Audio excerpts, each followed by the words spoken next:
بسم اللہ الرحمن الرحیم۔ شروع کرتا ہوں میں اللہ تعالیٰ کے نام سے جو نہایت مہربان بڑا رحم والا ہے۔ الف لام میم را تلک آیات الکتاب والذی انزل الیک من ربک الحق ولکن اکثر الناس لا یؤمنون۔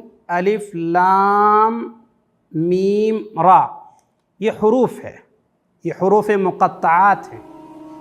اس کا صحیح معنی مطلب اللہ تعالیٰ ہی کو معلوم ہے۔ یہ قرآن کی آیتیں ہیں اور جو کچھ آپ کی طرف آپ کے رب کی جانب سے اتارا جاتا ہے سب حق ہے، لیکن اکثر لوگ ایمان نہیں لاتے۔ آپ کو معلوم ہے کہ رسول اللہ صلی اللہ علیہ وسلم جب 40 سال کے ہو گئے اور جب آپ پر قرآن مجید کا نزول ہوا، شروع ہو گیا، اور جب آپ صلی اللہ علیہ وسلم کے اوپر یہ آیت نازل ہوئی وَأَنذِرْ عَشِيرَتَكَ الْأَقْرَبِينَ، اے نبی صلی اللہ علیہ وسلم آپ اپنے قریبی رشتہ داروں کو ڈرائیے، تو آپ صلی اللہ علیہ وسلم صفا پہاڑی پر چڑھے اور آواز لگائی یا صباحا۔ یہ آواز مکے میں اس وقت لگائی جاتی تھی جب کوئی اہم واقعہ پیش آیا ہو، جب کوئی خطرے کی گھنٹی بج رہی ہو، یا پھر کسی اہم کام کی طرف لوگوں کو آگاہ کرنا ہو کہ ایسا نہیں ایسا کرنا چاہیے، تو اس وقت یہ آواز لگائی جاتی تھی۔ تو نبی کریم صلی اللہ علیہ وسلم کی یہ صدا سن کر سبھی لوگ اکٹھے ہو گئے۔ آپ صلی اللہ علیہ وسلم موجود ہیں اور لوگ آئے، کفار، مشرکین، مکے کے لوگ جو آ سکتے تھے وہ آئے، اور جو نہیں آ سکتے تھے ان لوگوں نے اپنا میسنجر، اپنا ایلچی، ایک فرد کو بھیجا کہ جائیے دیکھیں اس پہاڑی میں جو آواز لگانے والے ہیں وہ کون ہیں اور کس چیز کی آواز لگائی جا رہی ہے۔ جب وہاں آئے تو دیکھا کہ محمد صلی اللہ علیہ وسلم ہیں، جمع ہو گئے سب لوگ۔ آپ صلی اللہ علیہ وسلم نے سوال پوچھا کہ بتاؤ کہ اگر میں کہوں اس وادی کے پیچھے ایک لشکر جرار ہے جو تمہارے اوپر حملہ آور ہونا چاہتا ہے، ایک لشکر جرار ہے جو تمہارے اوپر حملہ کرنا چاہتا ہے، کیا تم میری تصدیق کرو گے؟ لوگوں نے کہا ما جربنا علیک الا صدقا، آپ نے ہمیشہ سچ بولا ہے، سچ کہا ہے، لوگوں کے سامنے سچ ہی رکھا ہے، آپ کہیں گے ہم مانیں گے، ضرور مانیں گے اس کو۔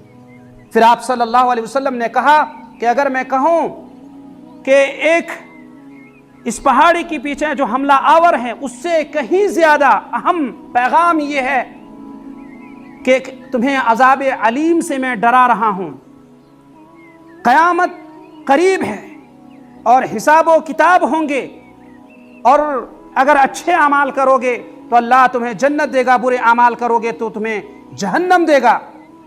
ایک خطرے کی گھنٹی جو ہم بتانا چاہتے ہیں وہ یہ کہ میں تمہارے سامنے ایک چیز پیش کر رہا ہوں، وہ ہے عذاب علیم، کہ کہیں تم اس کے شکار نہ ہو جاؤ۔ ابو لہب وغیرہ دیگر لوگ بیٹھے تھے، کہا کیا ہم کو اسی لیے بلائے تھے؟ ہم اس کو نہیں مانتے، آپ ہلاک ہوں۔ اللہ نے قرآن مجید کی صورت نازل فرما دی تبت یدا ابی لہب وتب۔ میرے بھائی، تو اللہ تعالیٰ نے نبی کریم صلی اللہ علیہ وسلم کی صداقت کے لیے قرآن کریم کی اور آیتوں کو نزول فرمایا، اور ان میں سے یہ بھی ہے کہ والذی انزل الیک من ربک الحق ولکن اکثر الناس لا یؤمنون۔ یہ قرآن کی آیتیں ہیں اور جو کچھ آپ کی طرف آپ کے رب کی جانب سے اتارا جاتا ہے سب حق ہے، لیکن اکثر لوگ ایمان نہیں لاتے۔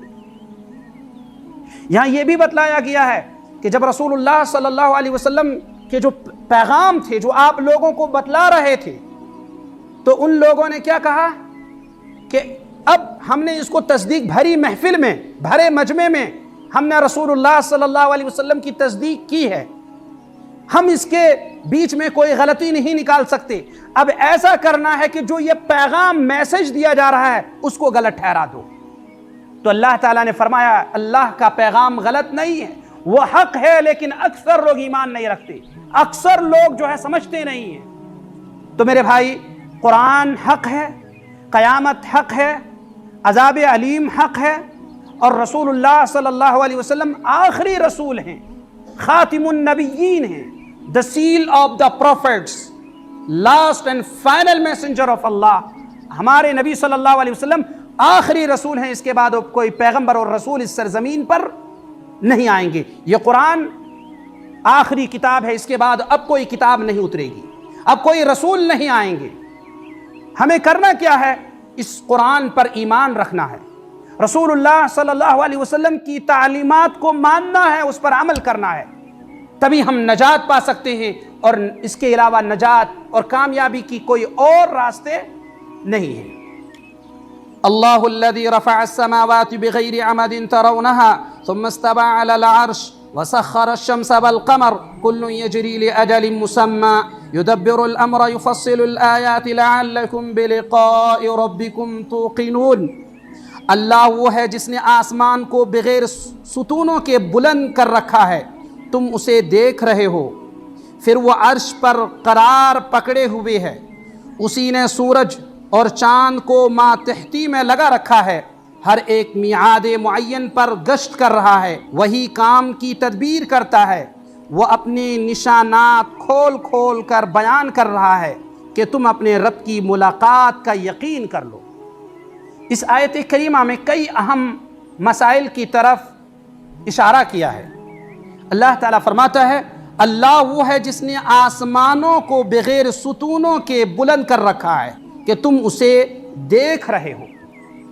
اللہ تعالیٰ نے یہ جو آسمان بنایا ہے اس میں کہیں پیلر نہیں ڈالا ہے، اس میں کہیں پیلر نہیں ہے۔ اور آپ جانتے ہیں انسان ایک چھوٹی سی بلڈنگ یا ایک مکان بناتے ہیں تو اس میں پیلر کے بغیر آپ کا مضبوطی نہیں رہ سکتا، کلیپس ہو جائیں گے، وہ گر جائیں گے، وہ چھت گر جائے گی۔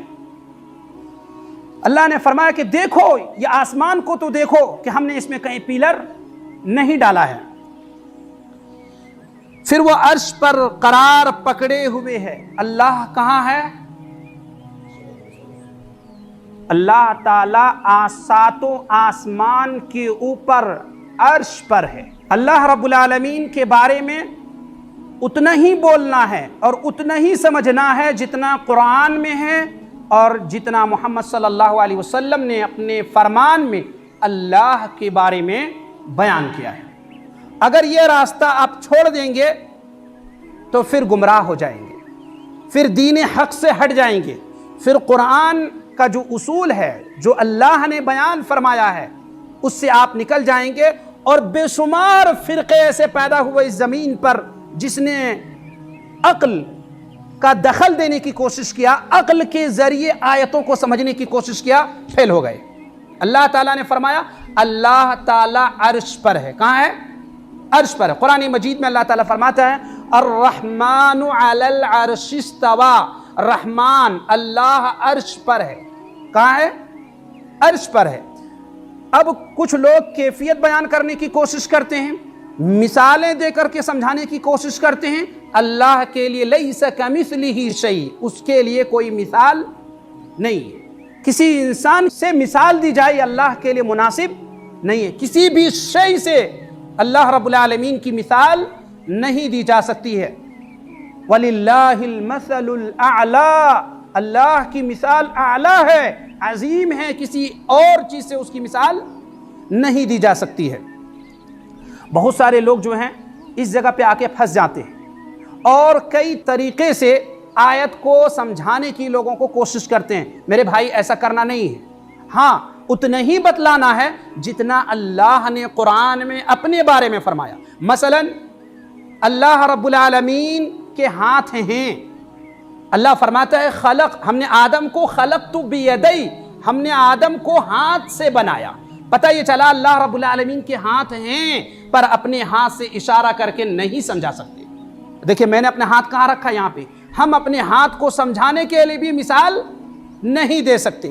اللہ رب العالمین کے پاؤں ہیں جو رسول اللہ صلی اللہ علیہ وسلم کی حدیث میں موجود ہے، لیکن کس طرح سے ہے اس کے بارے میں ہم کو علم نہیں۔ اللہ رب العالمین جب جہنمیوں کو جہنم میں بھر دیں گے تو پھر آواز آئے گی جہنم کی طرف سے، یا جہنم پکارے گی کہ اور ہے، تو اللہ رب العالمین اپنا قدم رکھ دے گا۔ تو اس سے پتہ چلتا ہے اللہ رب العالمین کے پاؤں ہیں، پر کیسے ہیں ہمیں معلوم نہیں۔ اللہ رب العالمین کی آنکھیں ہیں، لیکن کس طرح سے ہے علم نہیں۔ تجری بأعیننا جزاء لمن کان کفر، اللہ نے قرآن مجید میں فرمایا نوح علیہ السلام کی کشتی میری آنکھوں کے سامنے چل رہی تھی۔ اس سے پتہ چلتا ہے اللہ رب العالمین کی آنکھیں ہیں، پر کس طرح سے ہمیں علم نہیں۔ اللہ رب العالمین سنتا ہے، سمیع ہے، لیکن کیا انسانوں کی طرح نہیں۔ ہم اس دیوار کے پیچھے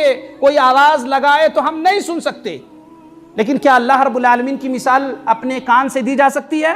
نعوذ باللہ، نہیں۔ ہم اسی ہال کے اندر دیکھ رہے ہیں، ہم اس ہال کے باہر نہیں دیکھ سکتے۔ اللہ رب العالمین سب کچھ جانتا ہے اور دیکھتا ہے، تو اس لیے اپنی نگاہ کو دوسرے سے مثال، اللہ رب العالمین سے مثال نہیں دی جا سکتی۔ بہرحال ہمیں قرآن اور حدیث کے حساب سے اللہ کے بارے میں اتنا ہی جاننا ہے جتنا صحیح حدیث میں یا قرآن میں موجود ہے، اس کے علاوہ سوال کرنا صحیح نہیں ہے۔ اللہ الذي رفع السماوات بغیر عمد ترونها ثم استوى على العرش وسخر الشمس والقمر كل يجري لأجل مسمى۔ اللہ وہ ہے جس نے آسمان کو بغیر ستونوں کے بلند کر رکھا ہے، تم اسے دیکھ رہے ہو، پھر وہ عرش پر قرار پکڑے ہوئے ہے۔ اسی نے سورج اور چاند کو ماتحتی میں لگا رکھا ہے، ہر ایک میعاد معین پر گشت کر رہا ہے۔ سبحان اللہ۔ اللہ رب العالمین کے بارے میں جاننے کے لیے یہی کافی ہے کہ آسمان اور زمین کو دیکھ لیجئے۔ آسمان میں کوئی پیلر نہیں ہے، اور زمین میں اللہ رب العالمین نے بنایا اور اس کو کنٹرول کرنے کے لیے اس کے اوپر پہاڑ رکھے ہیں۔ اللہ تعالیٰ فرماتا ہے قرآن مجید میں وَسَخَّرَ الشَّمْسَ وَالْقَمَرَ، اللہ رب العالمین نے اسی نے سورج و چاند کو ماتحتی میں لگا رکھا ہے۔ اللہ کے حکم سے سورج و چاند چل رہے ہیں۔ اللہ کا حکم منع کا ہو جائے، سورج اور چاند کے یہ مجال نہیں ہے کہ وہ اللہ کے حکم کی نافرمانی کر جائے۔ پتہ یہ چلا کہ اللہ کے عظیم چیز کو، اللہ کو دیکھنا ہو تو دنیا کو دیکھ لیجئے، سورج و چاند کو دیکھیے، آپ کو پتہ چل جائے گا۔ اگر یہ سورج اپنے جگہ سے 50,000 میل اوپر اٹھ جائے تو لوگ سردی کی وجہ سے مر جائیں گے، اتنے ٹھنڈک کی وجہ سے لوگ مر جائیں گے۔ اور سورج جس جگہ پر ہے اگر وہ اپنے اس محور پر، اپنی اس جگہ سے نیچے اتر جائے تو سب جل بھن کے راکھ ہو جائیں گے، خاک ہو جائیں گے۔ پتہ یہ چلا اس سورج کو کوئی ہے جو اس کا کنٹرول کیے ہوئے ہے۔ یہ سورج کا بھی کوئی نہ کوئی رب ہے، اور وہ کون ہے؟ اللہ ہے۔ آپ کوئی بھی سائنسداں یہ نہیں کہہ سکتا کہ ایسے ہی اسی جگہ پر ٹکا ہوا ہے۔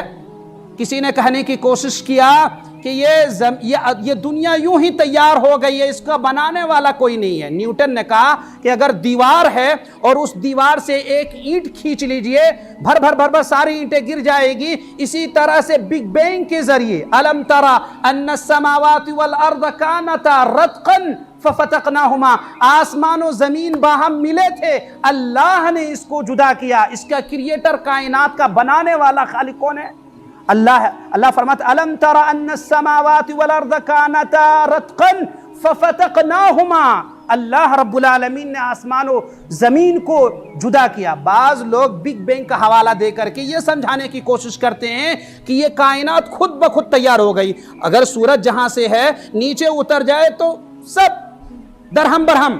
اور چاند کے بارے میں ہے، چاند جس جگہ پر ہے اگر اس سے اوپر چلے جائے تو سمندر میں جوار بھاٹے آ جائیں گے، سمندر کا پانی اچھلنے لگے گا۔ اور چاند اپنے محور سے یا اپنی جگہ سے نیچے اتر جائے، ہٹ جائے تو زمین کا بیلنس اور کشش دونوں کے بیچ میں ٹکراؤ ہو جائیں گے۔ سبحان اللہ۔ پتہ یہ چلتا ہے کہ اس کائنات کا بنانے والے نے اس کائنات کو اس انداز سے بنایا ہے کہ سب اپنے اپنے محور پہ چل رہے ہیں۔ قرآن مجید میں اللہ تعالیٰ فرماتا ہے لَلشَّمْسُ يَنبَغِي لَهَا أَن تُدْرِكَ الْقَمَرَ وَلَا اللَّيْلُ سَابِقُ النَّهَارِ وَكُلٌّ فِي فَلَكٍ يَسْبَحُونَ۔ اور سورج کے لیے مناسب نہیں ہے کہ وہ چاند کو پکڑ لے، اور رات کے لیے یہ اختیار اللہ نے نہیں دیا ہے کہ وہ دین کے اوپر حاوی ہو جائے۔ اللہ فرماتا ہے کل فی فلک یسبحون، سورج و چاند اور ستارے، جتنے بھی ستارے ہیں، جتنے بھی سیارہ ہیں، چاہے وہ پلوٹو ہو، چاہے وہ مریخ ہو، چاہے وہ سورج ہو، چاہے وہ چاند ہو، چاہے وہ زمین ہو، وہ جتنے سیارے ہیں سب کے سب اپنے اپنے محور پر تیر رہے ہیں۔ یہ نہیں کہا کہ رکے ہوئے ہیں۔ اس سے پتہ چلتا ہے قرآن کریم کی اس آیت کریمہ سے کہ سب کچھ اپنے اپنے دائرے میں چل رہے ہیں، ایک جگہ کہیں کھڑے نہیں ہیں۔ اللہ نے فرمایا وَكُلٌّ فِي فَلَكٍ يَسْبَحُونَ، ہر سیارے اپنے اپنے محور پر کیا کر رہے ہیں؟ چل رہے ہیں۔ سبحان اللہ۔ پہلے لوگ یہ سمجھتے تھے کہ اپنی جگہ پہ ٹکی ہوئی ہے ساری، ہم لوگ اتنے ہی جانتے تھے سورج چاند ستارے بس اتنے ہی، اور اس کے علاوہ کچھ کائنات کے اندر نہیں ہے۔ لیکن بعد میں پتہ چلا کہ اور بھی کچھ ہے۔ سبحان اللہ۔ پتہ ہی چلا کیا خود بخود یہ کائنات تیار ہو گئی؟ کیا خود بخود یہ سارے بن کے تیار ہو گئے؟ نہیں، ضرور اس کا بنانے والا ہے۔ تو اللہ تعالیٰ نے فرمایا وَسَخَّرَ الشَّمْسَ وَالْقَمَرَ كُلٌّ يَجْرِي لِأَجَلٍ مُّسَمًّى يُدَبِّرُ الْأَمْرَ يُفَصِّلُ الْآيَاتِ لَعَلَّكُمْ بِلِقَاءِ رَبِّكُمْ تُوقِنُونَ۔ اسی نے سورج اور چاند کو ماتحتی میں لگا رکھا ہے، ہر ایک میعاد معین پر گشت کر رہا ہے، وہی کام کی تدبیر کرتا ہے۔ سبحان اللہ۔ اللہ نے فرمایا وہی کام کی تدبیر کرتا ہے۔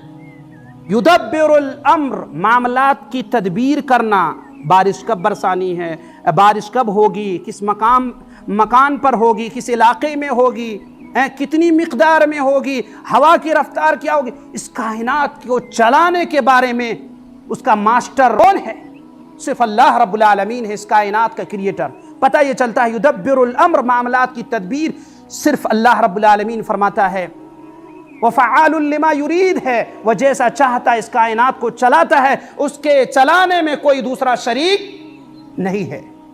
اب لوگ کہتے ہیں کہ ہم حج کرنے کے لیے جا رہے، راستے سے بلی گزر گئے، حاجی صاحب گھر واپس آ گئے، تو اس بلی کی وجہ سے، ڈرنے کی وجہ سے حاجی صاحب واپس آ جائیں گے؟ تدبیر کون کرتا ہے معاملات کی؟ کوئی بھی نفع و نقصان کا مالک کرنے والا کون ہے؟ اللہ ہے۔ اللہ فرماتا ہے وَإِن يَمْسَسْكَ اللَّهُ بِضُرٍّ فَلَا كَاشِفَ لَهُ إِلَّا هُوَ وَإِن يَمْسَسْكَ بِخَيْرٍ فَلَا رَادَّ لِفَضْلِهِ۔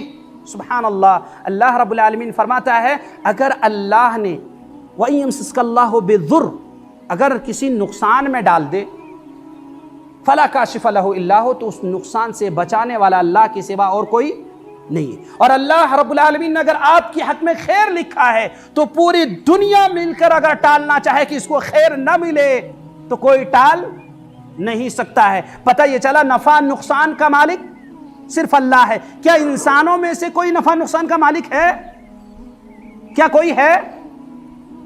کیا نفع نقصان کا مالک کوئی ہے اللہ کے سوا؟ نہیں، صرف تنہا اللہ رب العالمین ہے نفع نقصان کا مالک۔ کوئی پیر نہیں، کوئی تعویذ گنڈے نہیں، کوئی کچھ نہیں ہے، صرف اللہ کے ہاتھ میں یہ پوری کائنات ہے۔ اللہ رب العالمین جس طرح سے چاہتا ہے اس کائنات کو چلاتا ہے، یہ یاد رکھنا ہے۔ ہم لوگ سمجھ لیتے ہیں کہ ارے بھائی ہم یہ بابا بہت پہنچے ہوئے ہیں، اگر یہ پہنچے ہوئے رہتے تو قبر کے پاس لوگوں کے چندے سے اپنی زندگی نہیں گزارتے۔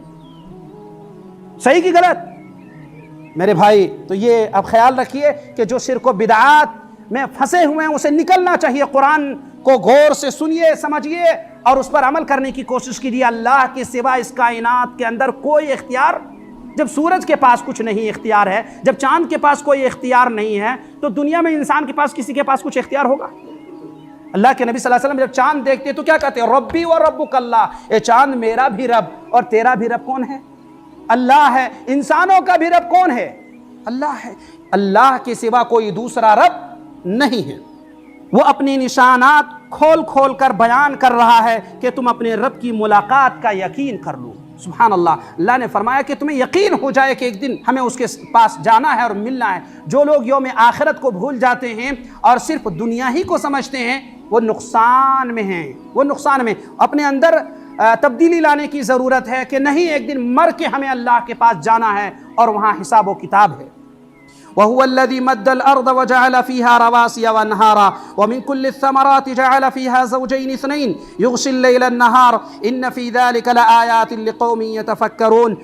اسی نے زمین پھیلا کر بچھا دی ہے، ابھی سورج و چاند کی مثال اللہ رب العالمین نے دی، اور اس میں پہاڑ اور نہریں پیدا کر دی، ابھی زمین میں اسی نے زمین پھیلا کر بچھا دی ہے اور اس میں پہاڑ اور نہریں پیدا کر دی ہیں، اور اس میں ہر قسم کے پھلوں کے جوڑے دوہرے پیدا کر دیے ہیں۔ وہ رات کو دن سے چھپا دیتا ہے، یقیناً غور و فکر کرنے والوں کے لیے اس میں بہت سی نشانیاں ہیں۔ کسی نے یہ انکار کرنے کی کوشش کی کہ کدھر اللہ ہے، تو اللہ تعالیٰ نے اپنی نشانی دکھایا کہ سورج کا بھی کنٹرول اللہ کر رہا ہے، چاند کا بھی کنٹرول اللہ کے پاس ہے، زمین کا بھی کنٹرول اللہ کے پاس ہے، تمام چیزوں کا اختیار اللہ کے پاس ہے، تمام لوگوں کی روحوں کا اختیار اللہ کے پاس ہے، کسی کے پاس کچھ نہیں ہے، حتیٰ ملائکہ کو اللہ تعالیٰ نے اتنا ہی دیا ہے جتنا اس کو اللہ نے اختیار دیا ہے، کسی کو کوئی الگ سے اختیار نہیں دیا ہے۔ اگر اس کے باوجود بھی لوگ اللہ کا انکار کر دے تو کہیں گے یہ پاگل لوگ ہیں، حقیقت میں وہ پاگل ہیں۔ قرآن کی آیتوں کو اللہ تعالیٰ فرماتا ہم کھول کر کے بیان کر رہے ہیں تاکہ لوگ سمجھ جائیں۔ اب یہاں زمین سے اللہ تعالیٰ سمجھا رہا ہے وَهُوَ الَّذِي مَدَّ الْأَرْضَ وَجَعَلَ فِيهَا رَوَاسِيَ وَأَنْهَارًا وَمِن كُلِّ الثَّمَرَاتِ جَعَلَ فِيهَا زَوْجَيْنِ اثْنَيْنِ يُغْشِي اللَّيْلَ النَّهَارَ إِنَّ فِي ذَلِكَ لَآيَاتٍ لِقَوْمٍ يَتَفَكَّرُونَ۔ اسی نے زمین پھیلا کر بچھا دی اور اسی میں پہاڑ اور نہریں پیدا کر دی ہیں، اور اس میں ہر قسم کے پھلوں کے جوڑے دوہرے پیدا کر دیے ہیں۔ وہ رات کو دن سے چھپا دیتا ہے، یقیناً غور و فکر کرنے والوں کے لیے اس میں بہت سی نشانیاں ہیں۔ وَمِن كُلِّ الثَّمَرَاتِ جَعَلَ فِيهَا زَوْجَيْنِ اثْنَيْنِ يُغْشِي اللَّيْلَ النَّهَارَ، اور وہ رات کو دن سے چھپا دیتا ہے، یقیناً غور و فکر کرنے والوں کے لیے اس میں بہت سی نشانیاں ہیں۔ کیا کوئی انسان کوئی ایسا پیدا کر سکتا ہے؟ جوڑے ہر چیز کا بنا سکتا ہے؟ کیا کوئی انسان آسمان و زمین کو بنا سکتا ہے؟ کیا کوئی انسان، کیا سورج کو کسی کمپنی نے تیار کیا ہے؟ چائنا نے بنایا ہے سورج کو؟ کس نے بنایا ہے؟ اللہ نے۔ چاند کو کس نے بنایا؟ جاپان نے؟ نعوذ باللہ۔ میرے بھائی یہ اللہ فرماتا ہے پھر بھی تمہیں یقین اللہ پر نہیں آ رہا؟ یہ پیڑ، یہ پودے، یہ سورج، یہ چاند، یہ ستارے، یہ آسمان سے پانی برسانا، یہ ساری چیزیں کیا تمہیں یقین نہیں ہو رہا خود بخود ہو رہے ہیں؟ کیسے لوگ کہتے ہیں کہ کائنات خود بخود تیار ہو گئی؟ ایسا ممکن ہے؟ نہیں۔ وفي الأرض قطع متجاورات وجنات من أعناب وزرع ونخيل صنوان وغير صنوان يسقى بماء واحد ونفضل بعضها على بعض في الأكل إن في ذلك لآيات لقوم يعقلون۔ اور زمین میں مختلف ٹکڑے ایک دوسرے سے لگاتے ہیں، زمین میں مختلف قسم کے حصے ہیں، کہیں زرخیز ہے، کہیں چٹیل ہے، جہاں بارش ہوتی ہے وہاں اناج خوب اور پیداوار خوب ہوتے ہیں، اور وہی بارش کے پانی یا بارش ہوتی ہے اس چٹیل میدان پر لیکن وہاں کچھ بھی نہیں ہوتے، اور زمین میں مختلف ٹکڑے ایک دوسرے سے لگاتے ہیں، قریب ہیں، قریب ہیں۔ متجاورات کا مطلب ہے ایک دوسرے کے قریب اور متصل۔ وجنات من اعناب وزرع ونخیل صنوان وغیر صنوان یسقى بماء واحد، اور انگوروں کے باغات ہیں اور کھیت ہیں اور کھجوروں کے درخت ہیں، شاخدار اور بعض ایسے ہیں جو بے شاخ ہیں، سب ایک ہی پانی پلائے جاتے ہیں۔ اللہ کی کاریگری دیکھو، آسمان سے اللہ نے بارش نازل کی، بارش برسائی، اور ایک ہی پانی ہے، کہیں زرخیز مٹی ہے تو وہاں پیداوار زیادہ ہو رہی ہے، اور وہی پانی وہاں سے ایک پھل نکل رہے ہیں جو کھٹا ہے، ایک میٹھا ہے، ایک کلر میں دوسرے ہیں، ایک کلر میں تیسرے ہیں، انگور ہیں، کھجور ہیں، دیگر میوہ جات ہیں۔ کیا یہ سب کوئی انسان تیار کر سکتا ہے؟ کیا کوئی کمپنی والے بنا سکتے ہیں؟ کیا پوسیبل ہے؟ اٹ از امپوسیبل، ہو ہی نہیں سکتا۔ اس کا مطلب ہے یقیناً اس کائنات کو سجانے والا، بنانے والا انسان میں نہیں ہے، وہ صرف اللہ رب العالمین ہے جو عرش پر ہے۔ کیا اس کو سمجھنے کے لیے کوئی آدمی اگر قرآن نہیں سمجھیں گے تو کیسے آپ جانیں گے کہ اللہ تعالیٰ کہاں رہتا ہے، اللہ تعالیٰ کے پاس کیا اختیارات ہیں، اللہ تعالیٰ نے کون کون سی چیزیں تیار کی ہیں، پیدا کی ہیں؟ یہ سب باتیں کہاں سے معلوم ہوگی؟ قرآن کریم سے۔ کہاں سے؟ قرآن کریم سے۔ پھر بھی ہم ایک کو ایک پر پھلوں میں برتری دیتے ہیں، اس میں عقل مندوں کے لیے بہت سی نشانیاں ہیں۔ پھر اللہ تعالیٰ نے فرمایا کہ پھلوں میں گریڈ الگ الگ بھی ہیں، ایک آدمی کے لیے سستے ہیں، جیسے مثلا آلو ہے 5 ریال کلو مل رہے ہیں آپ کو، لیکن وہی دوسری چیزیں ہیں جو پھل ہیں اس کو مہنگا 100 ریال کلو مل رہے ہیں۔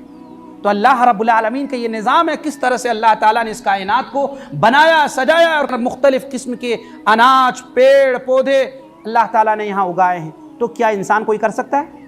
نہیں۔ ان فی ذلک لآیات لقوم یعقلون، اس میں عقل مندوں کے لیے بہت سی نشانیاں ہیں۔ وَإِن تَعْجَبْ فَعَجَبٌ قَوْلُهُمْ أَإِذَا كُنَّا تُرَابًا أَإِنَّا لَفِي خَلْقٍ جَدِيدٍ أُولَٰئِكَ الَّذِينَ كَفَرُوا بِرَبِّهِمْ وَأُولَٰئِكَ الْأَغْلَالُ فِي أَعْنَاقِهِمْ وَأُولَٰئِكَ أَصْحَابُ النَّارِ هُمْ فِيهَا خَالِدُونَ۔ یہاں اللہ تعالیٰ نے اب ججمنٹ دیا، اتنا مثال دے دے کر کے اللہ تعالیٰ نے سمجھایا۔ اب پھر بھی اگر کوئی آدمی کہتے ہیں میری سمجھ میں بات نہیں پڑ رہی، میرے پلے میں بات نہیں آ رہی، تو اللہ تعالیٰ فرما رہا ہے اگر تجھے تعجب ہو تو واقعی ان کا یہ کہنا عجیب ہے کہ کیا جب ہم مٹی ہو جائیں گے تو کیا ہم نئی پیدائش میں ہوں گے۔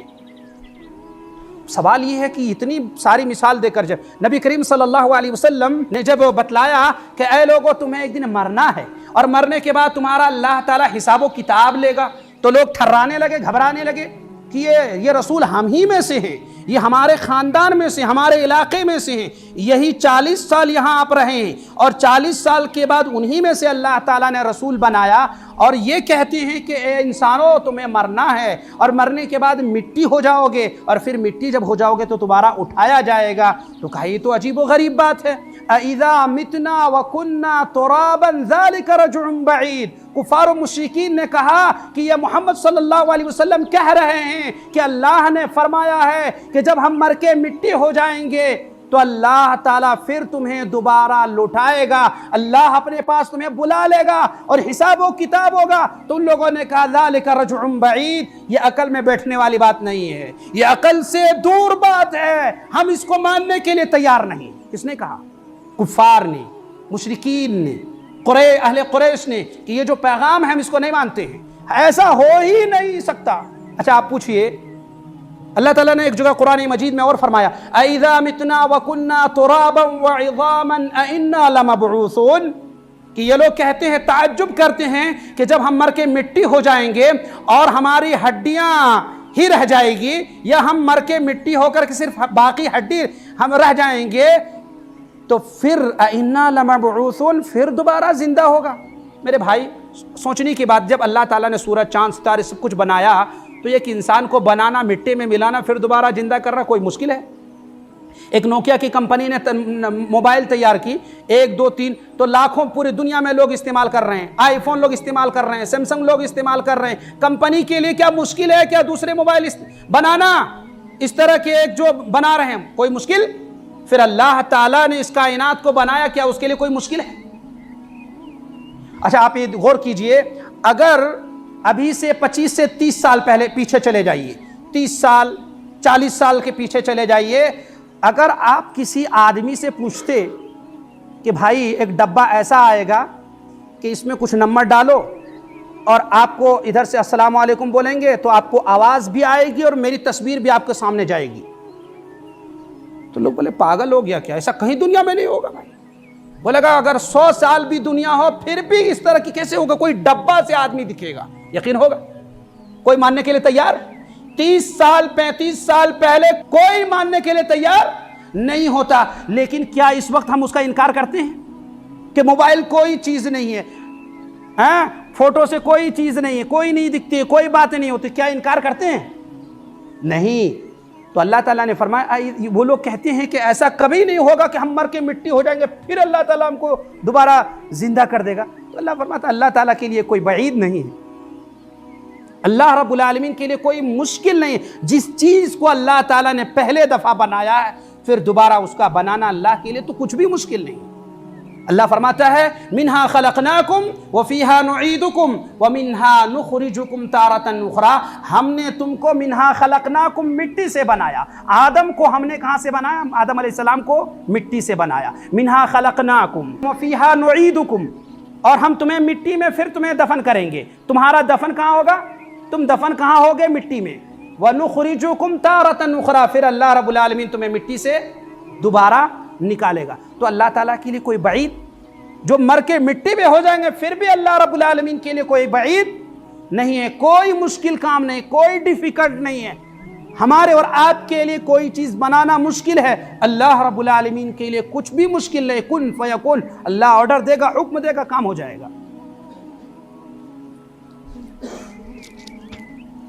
وَإِن تَعْجَبْ فَعَجَبٌ قَوْلُهُمْ أَإِذَا كُنَّا تُرَابًا أَإِنَّا لَفِي خَلْقٍ جَدِيدٍ، اگر تجھے تعجب ہو تو واقعی ان کا یہ کہنا عجیب ہے کہ کیا جب ہم مٹی ہو جائیں گے تو کیا ہم نئی پیدائش میں ہوں گے؟ یہی وہ لوگ ہیں جنہوں نے اپنے پروردگار سے کفر کیا، یہی وہ لوگ ہیں، اتنا سب کچھ سمجھانے کے بعد نہیں ایمان رکھتے ہیں تو یہ کافر لوگ ہیں۔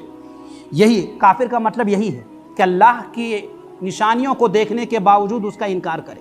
کافر کا کچھ اور معنی مطلب لوگ نکال لیتے ہیں اور بولتے ہیں دیکھو ایک عالم دین اس کا مطلب غلط بیان۔ میرے بھائی، اس کائنات میں سب کچھ موجود ہونے کے باوجود یہ جانتا ہے کہ کوئی انسان تیار کر ہی نہیں سکتا ہے، پھر بھی اس کا انکار کرتا ہے، تو وہ کون ہے؟ کافر ہے۔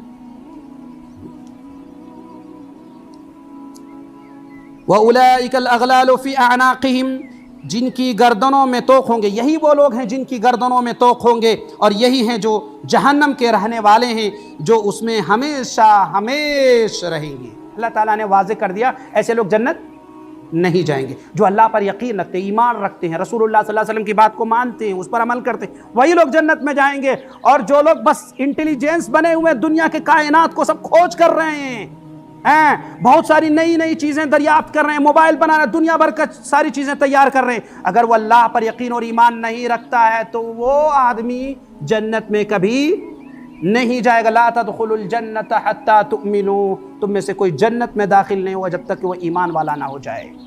ابن جدعان کے بارے میں اللہ کے نبی صلی اللہ علیہ وسلم سے ام المومنین عائشہ رضی اللہ عنہا نے سوال پوچھا، اللہ کے نبی صلی اللہ علیہ وسلم ابن جدعان کے بارے میں آپ بتائیے، جو جاہلیت میں بہت کچھ کھلاتے پلاتے تھے، لوگوں کی بھلائی کرتے تھے۔ آپ صلی اللہ علیہ وسلم نے فرمایا کہ وہ ایمان والے نہیں ہیں، وہ جنت میں نہیں جائیں گے۔ صدقہ و خیرات کرنا، ویلفیئر کام کرنا، بھلائی کے کام کرنا، لوگوں کے گھر بنا دینا، دنیا کی ساری چیزیں کرنا، لیکن اللہ پر ایمان اور یقین نہیں ہے، رسول اللہ صلی اللہ علیہ وسلم کو اپنا آخری رسول تسلیم نہیں کرتا ہے، تو وہ مومن، وہ مسلمان نہیں ہے۔ وَيَسْتَعْجِلُونَكَ بِالسَّيِّئَةِ قَبْلَ الْحَسَنَةِ وَقَدْ خَلَتْ مِنْ قَبْلِهُمُ الْمَثُلَاتُ وَإِنَّ رَبَّكَ لَذُو مَغْفِرَةٍ لِلنَّاسِ عَلَى ظُلْمِهِمْ وَإِنَّ رَبَّكَ لَشَدِيدُ الْعِقَابِ، اور جو تجھ سے سزا کی طلبی میں جلدی کر رہے ہیں راحت سے پہلے ہی، یقیناً ان سے پہلے سزائیں بطور مثال گزر چکی ہیں، اور بے شک تیرا رب البتہ بخشنے والا ہے لوگوں کے بیجا ظلم پر بھی، اور یہ بھی یقینی بات ہے کہ تیرا رب بڑی سخت سزا دینے والا بھی ہے۔ اللہ تعالیٰ نے اس آیت کریمہ میں فرمایا کہ یہ لوگ کہتے ہیں کہ اگر ہم جو بول رہے ہیں غلط ہے تو آپ دعا کرو اللہ کا عذاب آ جائے ہم پر۔ اتنا جلدی؟ ابھی آپ کی عقل چھوٹی، میموری کتنی اتنی چھوٹی، 4 GB کی ہے، ابھی آپ اور بھی چیزیں دنیا میں دریافت ہو رہے ہیں، آپ پہلے کیوں بول رہے کہ جاؤ سزا لے آؤ؟ آپ سورج تک پہنچے ہیں، جس نے سورج کو بنایا وہاں تک نہیں گئے، آپ مارس پر گئے، مریخ پر گئے، اپنی مشینوں کو 15-20 روز کے لیے بھیجا ٹیمپریچر چیک کرنے کے لیے، ہوا چیک کرنے کے لیے، پانی چیک کرنے کے لیے کہ انسان مارس میں وہاں بچ سکتے ہیں یا نہیں، مریخ پر انسان جا کر کے زندگی گزار سکتے ہیں کہ نہیں۔ آپ نے بہت کھوج کرنے کی کوشش کی، لیکن کیوں نہیں کھوج کیا؟ جس نے مریخ کو، جس نے اس مارس کو بنایا وہ کون ہے؟ چاند پر آپ پہنچنے کے دعویٰ کرتے ہیں، چاند کو کس نے بنایا اس کی کھوج کرنی چاہیے۔ ابھی تو آپ بہت چھوٹے ہیں، آپ کی میموری بہت چھوٹی ہے۔ اللہ تعالیٰ نے فرمایا کہ یہ کہتے ہیں وَيَسْتَعْجِلُونَكَ بِالسَّيِّئَةِ قَبْلَ الْحَسَنَةِ وَقَدْ خَلَتْ مِنْ قَبْلِهُمُ الْمَثُلَاتُ، ابھی یہ عذاب کے لیے جلدی مچا رہے ہیں کہ اگر ہم غلط ہیں تو اللہ کا عذاب لے کے آ جاؤ، اللہ کا عذاب آ جائے گا منہ دیکھتے رہ جاؤ گے۔ اللہ تعالیٰ نے فرمایا اس سے پہلے لوگوں کا دیکھ لو تذکرہ اٹھا کر کے، دیکھو قوم عاد، قوم سمود، قوم شعیب، قوم لوط اور فرعون اور دیگر لوگوں کے ساتھ اللہ کا عذاب کس طرح سے آیا۔ آپ کیسے کہہ سکتے ہیں کہ ہم جو کچھ کر رہے ہیں وہی صحیح ہے؟ اللہ تعالیٰ نے فرمایا ابھی نہیں۔ اللہ تعالیٰ غفور الرحیم بھی ہے اور اللہ تعالیٰ سخت سزا دینے والا بھی۔ اس میں کیا کہا؟ وَإِنَّ رَبَّكَ لَذُو مَغْفِرَةٍ لِلنَّاسِ عَلَى ظُلْمِهِمْ، جو ظلم کر رہے ہیں اللہ چاہے گا تو فوراً اس کی سزا مل جائے گی۔ اللہ تعالیٰ نے قرآن مجید میں فرمایا وَلَوْ يُؤَاخِذُ اللَّهُ النَّاسَ بِمَا كَسَبُوا مَا تَرَكَ عَلَى ظَهْرِهَا مِن دَابَّةٍ، اور اگر اللہ تعالیٰ لوگوں پر ان کے اعمال کے سبب سزا دینے پر لگ جائے، سوال جواب پر لگ جائے، روئے زمین پر ایک بھی متنفس، ایک بھی جاندار اس زمین پر رہنے کے لائق نہیں ہے۔ تو پتہ یہ چلا میرے بھائی، سمجھیے قرآن مجید کو سمجھ کے پڑھیے، رسول اللہ صلی اللہ علیہ وسلم کی تعلیمات کو سمجھ کر پڑھنے کی کوشش کیجیے، اور فیصلہ کیجیے کہ اب میں مسلمان ہوں یا غیر مسلمان ہوں، اب میں صحیح کتاب و سنت پر قائم ہوں یا کسی فرقے سے میرا تعلق ہے۔ آپ اسلام کو پہلے سمجھے ہی نہیں، آپ نے منہج سلف کو سمجھا ہی نہیں، آپ نے صحابہ کے طریقے کو سمجھا ہی نہیں، اور اس سے پہلے کہہ رہے کہ نہیں میں صحیح پر ہوں۔ میرے بھائی پہلے کتاب کھولو، پڑھو، دیکھو، اور پھر بتاؤ کہ میں کس راستے پر ہوں، صحیح کی غلط۔ اللہ تعالیٰ نے کتنی بہترین مثال دے کر کے سمجھایا ہے۔ وَإِنَّ رَبَّكَ لَشَدِيدُ الْعِقَابِ، اور یہ بھی یقینی بات ہے کہ تیرا رب بڑی سخت سزا دینے والا بھی ہے۔ وَيَقُولُ الَّذِينَ كَفَرُوا لَوْلَا أُنزِلَ عَلَيْهِ آيَةٌ مِّن رَّبِّهِ إِنَّمَا أَنتَ مُنذِرٌ وَلِكُلِّ قَوْمٍ هَادٍ، اور کافر کہتے ہیں اس پر اس کے رب کی طرف سے کوئی نشانی معجزہ کیوں نہیں اتاری گئی؟ بات یہ ہے کہ آپ تو صرف آگاہ کرنے والے ہیں اور ہر قوم کے لیے ہادی ہیں۔ اللہ رب العالمین نے فرمایا یہ لوگ کئی طرح کے سوالات کر رہے ہیں، فالتو کا سوالات کر رہے ہیں۔ اے نبی صلی اللہ علیہ وسلم، آپ کو اللہ نے رسول بنا کر کے بھیجا ہے، اللہ کا پیغام لوگوں تک پہنچانا ہے، اس کے علاوہ ان کی باتوں پر دھیان مت دیجئے۔ وَلَا تَتَّبِعِ الْهَوَىٰ، اور ہوا اور خواہشات کی پیروی نہیں کیجیے، جو اللہ نے آپ کو میسیج دیا ہے وہ لوگوں تک پہنچا دیجئے۔ یا ایھا الرسول بلغ ما انزل الیک من ربک، اے رسول اللہ نے جو پیغام آپ کو دیا ہے وہ پہنچا دیجئے، یہی آپ کا کام ہے۔ تو اللہ تعالیٰ نے ہر قوم میں ایک نبی بنا کر کے بھیجا، ہادی بنا کر کے بھیجا، گائیڈ کرنے والا بنا کر کے بھیجا، لوگوں کو رہنمائی کرنے والا بنا کر کے بھیجا۔ تو میرے بھائی ہمیں چاہیے کہ جو داعی یا جو پیغمبر یا رسول جو ہمیں بتائے اس کو ماننا ہے، ایکسیپٹ کرنا ہے، اور آپ کو جب یہ معلوم ہو جائے کہ یہی سیدھا راستہ ہے تو اسے قبول بھی کر لینا ہے۔ اللہ رب العالمین سے دعا کرتے ہیں کہ اللہ تعالی ہم سب کو دنیا و آخرت کی کامیابی عطا فرمائے، آمین۔ وآخر دعوانا ان الحمد للہ رب العالمین۔